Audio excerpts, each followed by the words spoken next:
बिस्मिल्लाहिर्रहमानिर्रहीम, अस्सलाम वालेकुम। आप देख रहे हैं program capital live with Anika. मैं हूं आपके साथ अनीका निसार। नाज़रीन, वफाकी बजट पेश किया गया और आज पंजाब असेंबली में पंजाब बजट भी पेश कर दिया गया। वफाकी बजट के बाद, क्योंकि आज हमारा हफ्ते का पहला शो है वफाकी बजट के बाद, तो इसलिए हमारा वफाकी बजट को डिस्कस करना भी बहुत ज़रूरी है, जो कि तकरीबन 8,500 अरब रुपए के करीब था। और आज जो पंजाब असेंबली का बजट है जो कि तकरीबन 2600 से ज़ायद अरब रुपए का था, इन दोनों को डिस्कस करेंगे। 3 तरीक़ों से डिस्कस करेंगे, एक माशी एतबार से, सियासी एतबार से, क्योंकि हर बजट का सियासी पहलू होता है, और दिफाई एतबार से भी इसको डिस्कस करेंगे। तमाम पहलुओं को सामने रखेंगे, लेकिन ओवरऑल बाय एंड लार्ज वफाकी बजट को एक बड़ा मुस्बत, एक बड़ा पॉजिटिव बजट के तौर पर और एक फॉरवर्ड लुकिंग बजट के तौर पर डिस्कस किया जा रहा है। शहर इक़्तिदार के अंदर भी, जो फाइनेंस की गलियां हैं उधर भी, कराची शहर के अंदर भी, कि ये बजट जो है काबिले पिछले बजट्स के कंपैरिजन में बेहतर बजट आया है। अवाम दोस्त कह लीजिए या कारोबार दोस्त कह लीजिए, ऐसा बजट है जो कि आने वाले वक्तों के अंदर पाकिस्तान को एक मुस्बत राह पर गामजन करेगा। क्या ऐसा ही है या नहीं, इसको डिस्कस करेंगे। लेकिन दूसरी तरफ ऑपोजिशन फिर भी इस बजट को यकीनन तनकीद का निशाना बना रही है। हमारी रिवायत है कि जब भी बजट पेश किया जाता है तो जो वजीर होते हैं, फाइनेंस मिनिस्टर होते हैं, उनको बोलने नहीं दिया जाता। कोई भी ऑपोजिशन हो, पहले अदवार के अंदर जब पाकिस्तान तहरीक इंसाफ भी ऑपोजिशन में थी तब भी यही होता था। इतना शोर शराबा किया जाता है, इतने हुलिगनिज्म होता है कि बजट को सुनना हाल हो जाता है किसी के लिए भी। बेहतर ये हो कि कोई भी ऑपोजिशन हो, बैठ के तहम्मुल से हुकूमत के आदादो शुमार को सुने, और उसके बाद जो कोई इधर उधर कोई लूपहोल नज़र आ रहा है, कोई गड़बड़ नज़र आ रही है, उसको लॉजिकली डिस्कस करे और आवाम के सामने उजागर करें कि देखें हुकूमत ने ये गड़बड़ की है बजट के अंदर। यहाँ ऐसा नहीं होता अनफॉर्चुनेटली, पंजाब गवर्नमेंट में भी हमने ये देखा। तो शहबाज शरीफ साहब ने आज वफाक के बजट के बारे में, और हमजा शहबाज शरीफ साहब ने आज पंजाब के जो बजट है उसके बारे में क्या कहा है, ज़रा क्विकली वो भी सुन लें। तो ये तो अपोजिशन जो तनकीद करी है वो हमारे सामने है। तीनों पहलुओं के हवाले से जो डिस्कशन करने के लिए हमारे साथ मेहमान मौजूद होंगे, मैं उनका तारुफ करवा दूं। इकॉनमी के पार्ट को डिस्कस करेंगे हमारे साथ doctor Farooq Salim, a very well known economist of Pakistan. बहुत शुक्रिया डॉक्टर साहब, आपने ज्वाइन किया। राना मुबशर साहब से हम डिस्कस करेंगे सियासी पहलू। बहुत शुक्रिया राना साहब, a very well known journalist. And last but not least, general Amjad Shoaib साहब, दिफाई और पॉलिटिकल तज्जियाकार हैं। बहुत शुक्रिया जनरल साहब, आपने भी हमें ज्वाइन किया। Pleasure having you as well. इसी के साथ ब्रेक की तरफ जाते हैं। ब्रेक के बाद बाकायदा डिस्कशन का आगाज़ करेंगे। Welcome back after break. सबसे पहले माशी पहलू की तरफ बढ़ते हैं। माशी पहलू के एतबार से इस बजट को एक मस्बत पहलू और एक मस्बत बजट के तौर पर देखा जा रहा है। एक ऐसा बजट जो कि पाकिस्तान में पेंशन्स और तनख्वाहों को कम बढ़ा रहा है, लेकिन बिजनेस को थ्राइव करने के लिए ज़्यादा अपॉर्चुनिटीज़ दे रहा है। डॉक्टर साहब बहुत शुक्रिया, आपने ज्वाइन किया। डॉक्टर फ़ारूक सलीम साहब, डॉक्टर साहब सबसे पहले तो इस बजट को when it's being discussed Islamabad के अंदर बिलखुसूस, तो इसको एक बड़े पॉजिटिव बजट के तौर पर देखा जा रहा है। What's good, bad and ugly in this budget? देखिए अनीका, जब भी बजट आता है वो सियासत का और मईशत का एक मजमुआ समझ लें। उसमें सियासी बहुत सारे पैगामात होते हैं और फिर साथ ही साथ माशी अदाद-ओ-शुमार होते हैं। ज़्यादातर तो टैक्स कितना इकट्ठा किया जाएगा और जो इकट्ठा किया हुआ टैक्स है वो कहाँ खर्चा, उसके अखराजात कहाँ होंगे। जो सियासी अंसर है, जो सियासी पहलू है बजट का, हम हर बजट से पहले सुनते हैं कि बजट बड़ा गरीब दोस्त होगा, आवाम दोस्त होगा, बिजनेस फ्रेंडली का नारा लगाया जाता है। इस बजट से पहले बड़ा फोकस किया जा रहा था कि ये ग्रोथ बजट होगा, ये पाकिस्तान की जीडीपी को और आगे लेके बढ़ेगा। तो सियासी चीजें, सियासी नारे बड़े पिछले 10, 15, 20 साल से हमेशा लगाए जाते हैं। अच्छी चीजें जरूर आई हैं, खास तौर पे अगर जो उससे एक दिन पहले इकोनॉमिक सर्वे लॉन्च हुआ था, उसने हमें बताया है कि जो हम बहुत ही कंसर्न रहते हैं कि जिस रफ्तार से कर्जा पीटीआई की हुकूमत के दौरान बढ़ रहे थे, औसतन 15 अरब रुपए का इजाफी कर्जा लिया जा रहा था रोजाना की बुनियाद पे, वो कुछ स्लो डाउन हो गया। कर्जाजात अभी भी बढ़ रहे हैं, लेकिन इकोनॉमिक सर्वे ये कहता है कि वो जो रफ्तार है बढ़ने की वो स्लो डाउन हो गई। एक और अच्छी खबर उसके हवाले से आई थी कि जो नेशनल सेविंग्स है, जो 22 करोड़ पाकिस्तानी मिलके सालाना सेविंग्स करते हैं, अपनी आमदन से बचत कर लेते हैं, उसकी शरह बढ़ गई है वो 13% हुआ करती थी, अब वो 15% पे चली गई है। इसका मतलब अनीका ये है कि हमारे पास पाकिस्तान के अंदर जो है वो ज्यादा इन्वेस्टमेंट के लिए, सरमायाकारी के लिए एक फंड अवेलेबल हो जाएगा जो पिछले साल की निस्बत इस साल ज्यादा होगा। तो ये अच्छी खबरें हैं। बाकी तो मैं समझता हूँ कि बड़ा ही रवायती बजट था, जिस तरह के पहले 10 साल, 15 साल, 20 साल पुराने जो बजट्स आ रहे हैं, जो रवायती होते हैं, पिछले सालों के नंबर्स के अंदर कुछ जमा कर दिया जाता है, कुछ कम कर दिया जाता है। IMF हमें अपने अहदाफ देता है, कितना हमने बजटरी खसारा कर सकते हैं, उसको मिलाने की कोशिश की जाती है। हमेशा ही हम देख रहे हैं कि हम अपनी आमदन जो है हुकूमत वो एक्सैजरेट कर लेती है, वो एक्सपेक्ट करती है, तवक्को रखती है कि बहुत ज्यादा आएगी, और इखराजात जो हैं वो फिक्स होते हैं। और जैसे जैसे साल बढ़ना शुरू होता है हमें पता चलता है कि जी आमदन तो उतनी नहीं आ रही जितनी हमने तवक्को की थी या जितनी हमने बजट में लिखी थी। इखराजात जो हैं वो फिक्स्ड हैं, कुछ बढ़ जाते हैं, और फिर साल की एंड में पता चलता है कि जो बजटरी खसारा हम तवक्को रखे बैठे थे साल के शुरू में, उससे कहीं ज्यादा बढ़ गया है। रवायती बजट है, कोई खास अनोखी चीज इसमें मुझे नजर नहीं है। अच्छा डॉक्टर साहब, you pointed out a lot of positives.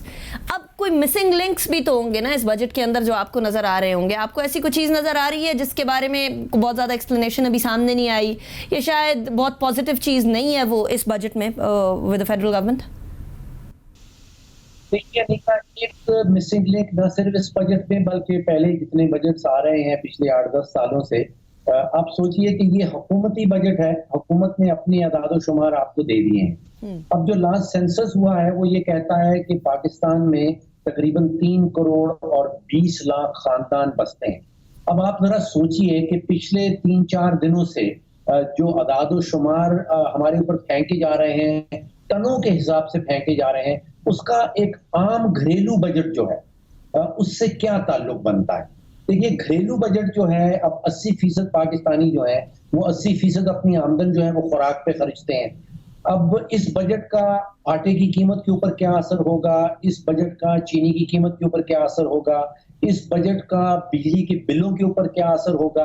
तो जो घरेलू बजट है उसका और जो कौमी बजट ऐलान किया गया है उसके बीच में जो आप मिसिंग लिंक की बात कर रहे थे, मैं ये नहीं समझ पाता हूं कि आपस में इन दोनों का क्या रिश्ता है, क्या कोई इनमें कनेक्शन भी पाया जाता है। यानी कि आम आदमी को आप क्या बताएंगे कि हमने 8,500 अरब की का बजट अनाउंस कर दिया, उसका इससे क्या ताल्लुक है?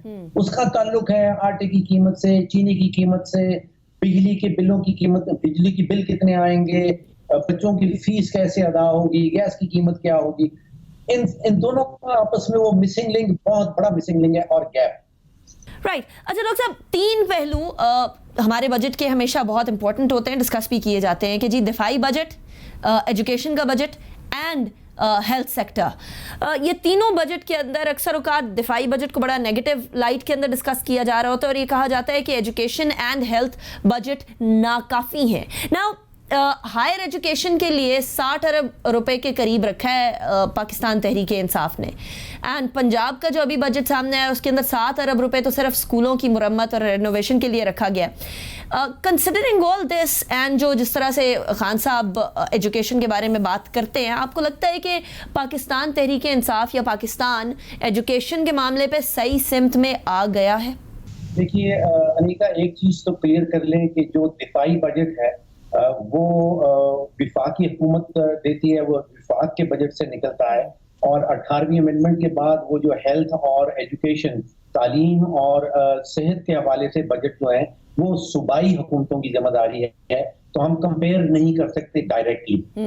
अब हमें चारों सूबों का जब बजट आ जाएगा, उन्होंने तालीम के लिए क्या मुख्तस किया, उन्होंने सेहत के लिए क्या मुख्तस किया, उन चारों बजट्स में हमें हेल्थ और एजुकेशन के हवाले से चारों के बजट जमा करने होंगे, उसमें विफाकी बजट जमा करना होगा, और फिर कोई उसके ऊपर हम कमेंट कर सकते हैं कि हम किस डायरेक्शन में जा रहे हैं। जनरली अगर मैं आपको बताऊं तो हम तकरीबन एज अ कंट्री हम कोई 2.1, 2.2 कुछ इस किस्म की अमाउंट जो है वो मुख्तस करते थे अपने तालीम के बजट के लिए। पिछले 2 साल का एक ट्रेंड जो है वो डाउनवर्ड्स है, नीचे जा रहा है। मेरा ख्याल है लास्ट ईयर पहली दफा ऐसे हुआ कि हमने कोई 2% से भी कम चारों सूबों और विफाक ने मिलके कोई 1.9 के करीब जो है वो अपना तालीम के लिए बजट एलोकेट किया। तो डायरेक्शन इज नॉट पॉजिटिव, वो मनफी है जब चारों सूबों और विफाक को आप जमा कर लें। लेकिन दोबारा से तालीम और हेल्थ जो है वो रियली सूबों की जो है वो जिम्मेदारी है और उसको हम डायरेक्टली जो है वो दिफाई बजट से कंपेयर नहीं कर सकते। Definitely not. अच्छा डॉक्टर साहब, आप अब बाकी सूबों को, पंजाब का बजट तो सामने आ गया, बाकी सूबों को क्या सजेशन देंगे for the budgets that they have to present?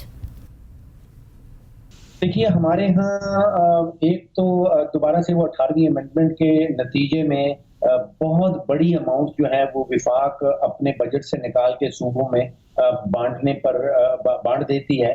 और प्रॉब्लम ये आ जाता है कि जो दिफाई बजट है अब वो सिर्फ इस्लामाबाद के दिफा के लिए तो नहीं दिया जा रहा, वो तो पूरे पाकिस्तान का दिफा करना है, लेकिन उसकी सारी जिम्मेदारी हम डाल देते हैं विफाकी हुकूमत के ऊपर। इसी तरह जो कर्जाजात की मद में, सूद की मद में हम 3,000 अरब रुपया हमने लास्ट ईयर और शायद इस साल भी 3,000 अरब की हमने एलोकेशन की है।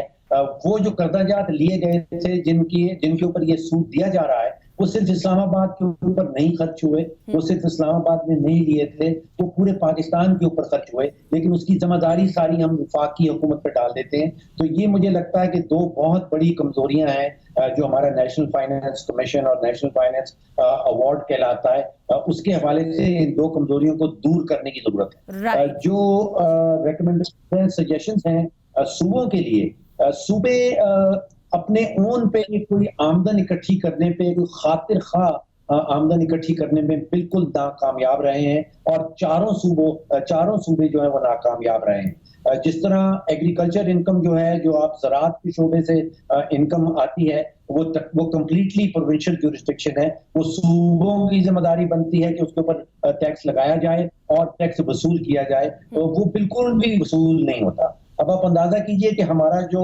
जीडीपी है वो तकरीबन 20-22% ज़राअत के शोबे से निकलता है, लेकिन ज़राअत के शोबे से जो सूबे टैक्स इकट्ठे करते हैं वो 1% से भी ऊपर नहीं जाता। यानी कि ज़राअत का शोबा 22% और टैक्सेस सिर्फ 1%। तो ये चारों सूबों को जरूरत है कि कोई ठोस किस्म का प्रोग्राम बनाएं और अपनी आमदन बढ़ाने के खुद से तरीके सोचें और उनके ऊपर अमल दरामद। राइट डॉक्टर फरक सलीम साहब, बहुत शुक्रिया आपने ज्वाइन किया। It was a pleasure having you like always.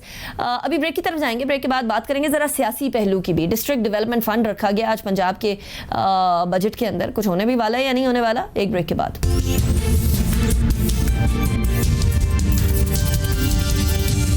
Welcome back after the break. अब जरा बात करेंगे सियासी पहलू के हवाले से। राना मुबशर साहब हमारे साथ मौजूद है। राना साहब, पहले तो आज पंजाब गवर्नमेंट ने डिस्ट्रिक्ट डेवलपमेंट फंड के तौर पर या प्रोग्राम के तौर पर 100 अरब रुपए अलग कर दिए हैं, साउथ पंजाब के लिए अलग 80 अरब रुपए रखे हैं। लेकिन चलें, आपने डिस्ट्रिक्ट डेवलपमेंट प्रोग्राम के लिए साइड पे रख दिए पैसे, लेकिन अभी जो पंजाब के अंदर एसीज और डीसीज और माशाल्लाह उनकी मौजें लगी हुई हैं वो अलग हैं।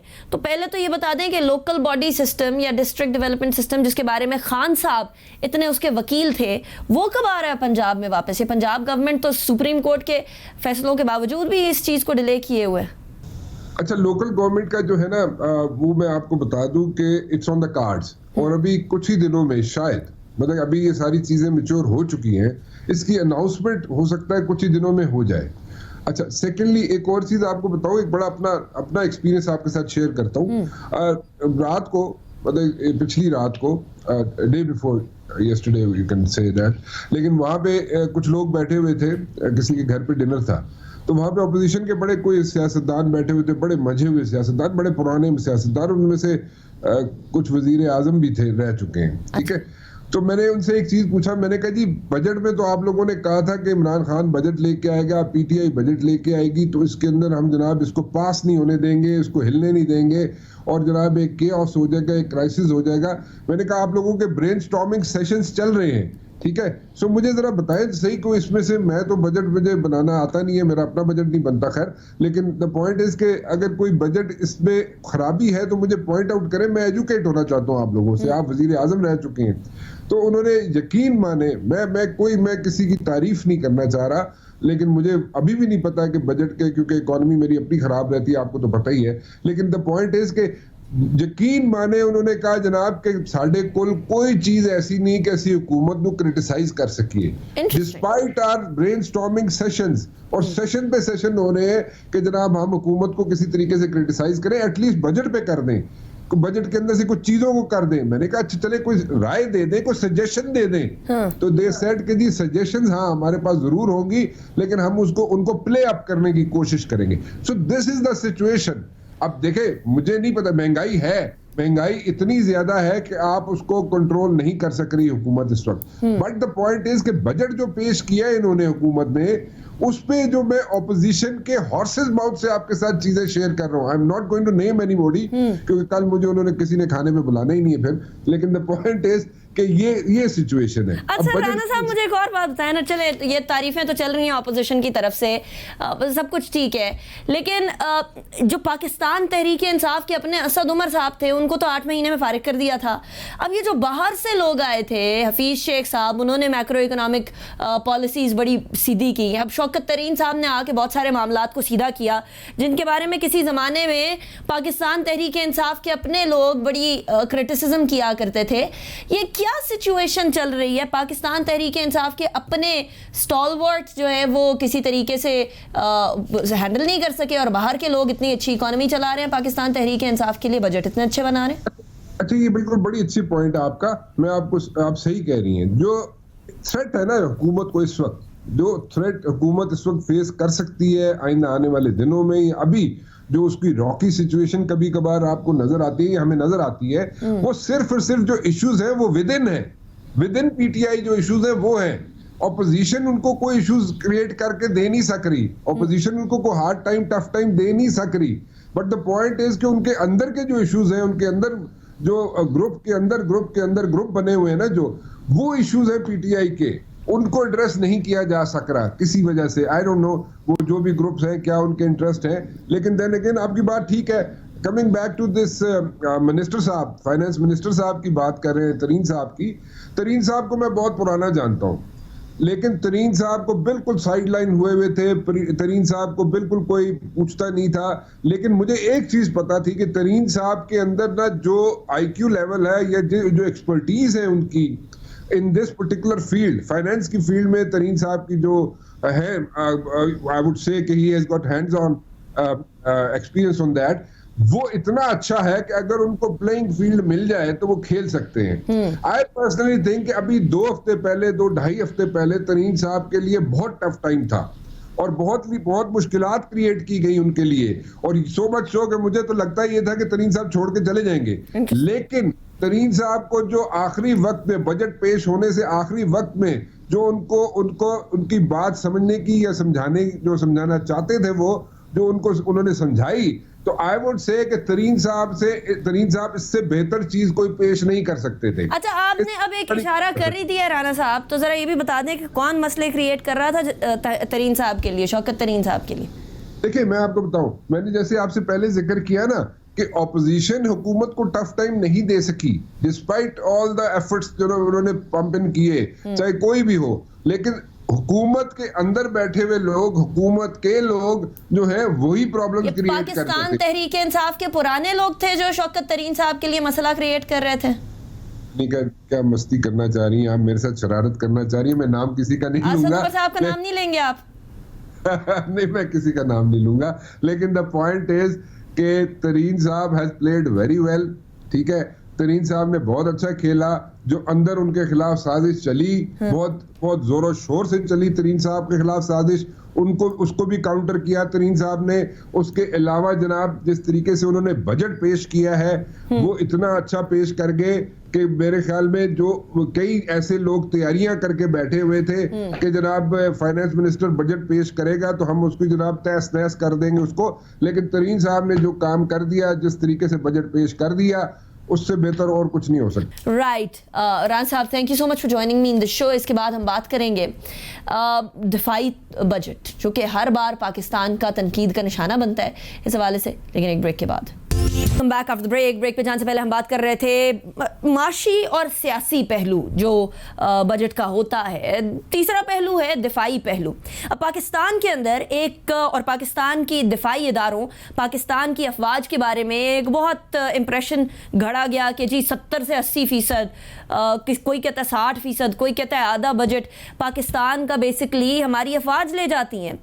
Fact of the matter is के अफवाज पाकिस्तान इससे पहले, पाकिस्तान तहरीक इंसाफ से पहले 18% और अब तकरीबन 16 से 17% बजट का हिस्सा बनता है, जिसके अंदर से पाक आर्मी को तकरीबन 7% जाता है और बाकी एयरफोर्स को और नेवी को बाकी हिस्सा जाता है।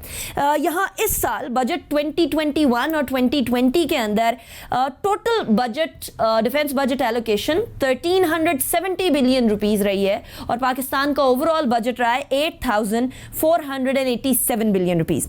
इसके अलावा एक और बजट भी रही है कि जी हमारा दिफाई बजट आहिस्ता आहिस्ता एक्सेलरेट ही होता गया है और एलोकेशन बढ़ती ही रही है। तो 1970 के अंदर हमारी डिफेंस बजट टोटल थी 6.5% ऑफ आवर जीडीपी। उसके बाद 2001 से 2002 के अंदर हमारी जीडीपी की 4.6% एलोकेशन रही, यानी घटी जीडीपी के एलोकेशन के कंपैरिजन में, और अब 2.8% ऑफ जीडीपी है। यानी अगर हम जीडीपी ग्रोथ से कंपेयर करें तो फिर पाकिस्तान का डिफेंस बजट जितना होना चाहिए या जितना होता था उसके कंपैरिजन में घट ही रहा है। पैसों के मामले के अंदर शायद आपको बढ़ता हुआ नजर आए, लेकिन तमाम के तमाम दफाई मामला जो होते हैं वो डॉलर्स के अंदर हो रहे होते हैं। उस हिसाब से और पाकिस्तान के जीडीपी के हिसाब से ये मामला कम ही होते हुए नजर आ रहा है। जनरल अमजद शोएब साहब हमारे साथ मौजूद हैं इस चीज़ को डिस्कस करने के लिए। जनरल साहब, दिफाई बजट के बारे में हर बार ये खबरें गूंजने शुरू हो जाती हैं। इस बार भी कुछ जो बजट पेश हुआ तो उसके बाद मैंने देखा कि जी देखें, दिफाई बजट हमारा इतना बड़ा चंक ले जाता है पूरे बजट का, हेल्थ में होना चाहिए, एजुकेशन में होना चाहिए, हालांकि दोनों मामला सूबाई सतह के हैं और बजट ऑफ डिफेंस जो है वो वफाकी सतह का मामला है। जनरल साहब, ये एक नैरेटिव क्यों बिल्ड होना शुरू हो जाता है हर बजट के बाद? आप इसको किस तरह से देखते हैं? बिस्मिल्लाहिर्रहमानिर्रहीम। देखिए, ये एक कैंपेन है जो कि हमारे अपने लोगों ने और फिर बाहर से, पाकिस्तान से बाहर से दुश्मनों ने ये आर्मी के खिलाफ चलाई हुई है। इसके 2-3 पहलू हैं। एक तो बजट का कि आप बजट एग्जैजरेटेड बताते हैं और अवाम को ये एक इंप्रेशन क्रिएट करने की कोशिश की जाती है कि आपकी तो सारी आमदन आर्मी खा जाती है। अब आम आदमी के पास ना फिगर्स होते हैं, ना उसको इतनी समझ है, ना वो तजज़िया ऐसे कर सकता है, और उसको यही एक नैरेटिव जो फीड किया जाता है वो समझता है यही दुरुस्त है। राइट। जनरल साहब, वेरी क्विकली, प्रॉब्लम किधर देखते हैं आप इस बजट मेकिंग प्रोसेस के अंदर, not just this government but overall? जो मसला है वो ये है कि हमारे अपने पॉलिटिशियंस जो जिनके ऊपर बड़े बड़े करप्शन के इल्जामात हैं, और खास तौर पे मियां नवाज शरीफ जो कि हमारी जीआईटी ने जिनको पकड़ा और उन्होंने जाली कागजात सुप्रीम कोर्ट के सामने रखे, वो आर्मी के खिलाफ बहुत सारे इश्यूज चलाते रहते हैं, खास तौर पे आर्मी के सीनियर ऑफिसर्स के खिलाफ करप्शन के झूठे दावे। तो ये एक कैंपेन है जो कि आर्मी को बदनाम करने के लिए, और ये इतने मैं समझता हूं कि एक अहमकाना हरकत है, क्योंकि इससे आपको क्या मिल रहा है? आप अपने मुल्क का दिफा कमजोर कर रहे हैं। क्योंकि भारत के बजट को देखें तो वो हमसे दिफा में कई गुना ज्यादा खर्चा कर रहा है। वो मुल्क है, अफोर्ड कर सकता है, ठीक है, उनकी इकोनॉमी बड़ी है, लेकिन इसका ये मतलब नहीं है कि आपको वहां से थ्रेट कम हो गई। जो आपके मुल्क को खतरात होते हैं, आप उसी खतरात के अंदर पहचानते हैं कि किससे खतरा है, और जिससे खतरा होता है उसी की अहलियत, कैपेबिलिटीज देख के आप अपने डिफेंस पे खर्च करते हैं, ताकि हर वक्त आप अपने दिफा के लिए तैयार हों। वरना तो वक्त के साथ साथ वो आपसे इतना आगे निकल जाता है आपका दुश्मन कि आप फिर अपने दिफा के काबिल भी नहीं रहते। तो ये बेयर मिनिमम है। पिछले 3 साल पहले हम बजट का 18% दे रहे थे, आज आपने जैसे वर्किंग की, ये 16% बनता है, और 16% में से भी को 7.5% फौज के हिस्से में आएगा, बाकी दोनों सर्विसेज को, नेवी और एयरफोर्स को तकसीम होगा। तो इन हालात में अवाम समझना चाहिए कि जब तक मुल्क को खतरात हैं तो आपने ये आर्मी मेंटेन करनी है। इसकी मेंटेनेंस, बेयर मिनिमम आपको इतना खर्चा करना पड़ेगा। और सिंसियरिटी अफवाज पाकिस्तान की ये है कि पिछले 3 सालों में उन्हें अपना बजट नहीं बढ़ाया। जो 2 बजट लास्ट गुजरे हैं उनमें मुल्क के अपने मामला देखते हुए, पैसे की कमी देखते हुए, मुश्किलात देखते हुए आर्मी ने फैसला किया कि जी हमें जो बजट पहले मिला हम उसी पे, हालांकि डॉलर रेट आप देखिए कि वो कहां से कहां चला गया। आपने बाहर से भी कुछ चीजें मंगवानी होती हैं लेकिन बजट नहीं बढ़ाया गया। तो अब ये बिल्कुल वाज़ेह है, लोगों को समझना चाहिए कि आर्मी के हिस्से सिर्फ 7% बजट उसका आता है। अच्छा, एक चीज और मैं जिक्र करूं, प्रॉब्लम कहां है, जिस चीज को समझने की जरूरत है और उधर तवज्जो देनी है। हुकूमतें धड़ाधड़ कर्जे लेके तो हमें इतना मकरूज कर गई। आज इस हुकूमत ने डेवलपमेंट बजट 900 अरब रखा है, लेकिन कर्जे की जो डेट सर्विसिंग है उसके लिए 3000 से कुछ ज्यादा है, गलबन मेरा ख्याल है 3200 या कुछ इतना है अरब, 3200 बिलियन रुपीस आप सिर्फ डेट सर्विसिंग में रख रहे हैं। आप सोचिए अगर आप अपना कर्जा उतार बैठे हैं तो ये 3000 3500 अगर आपकी डेवलपमेंट में जाए तो आप कहां जाते हैं। लेकिन सबसे बड़ा दुख आपका जो आज है वो आपका कर्जा है, जिसकी शराइत भी है, उससे महंगाई भी होती है, अवाम की आजादी भी मारी जाती है, और साथ आप देखिए जो वापस आपसे वो सूद के साथ ले रहे हैं वो कितना ज्यादा है। हर कर्जा उतारने के लिए आगे मजीद कर्जा लेना पड़ता है। राइट। तो इधर तवज्जो देनी चाहिए सब लोगों को, इंक्लूडिंग ऑपोजिशन इस मुल्क की, कि वो सर जोड़ के बैठे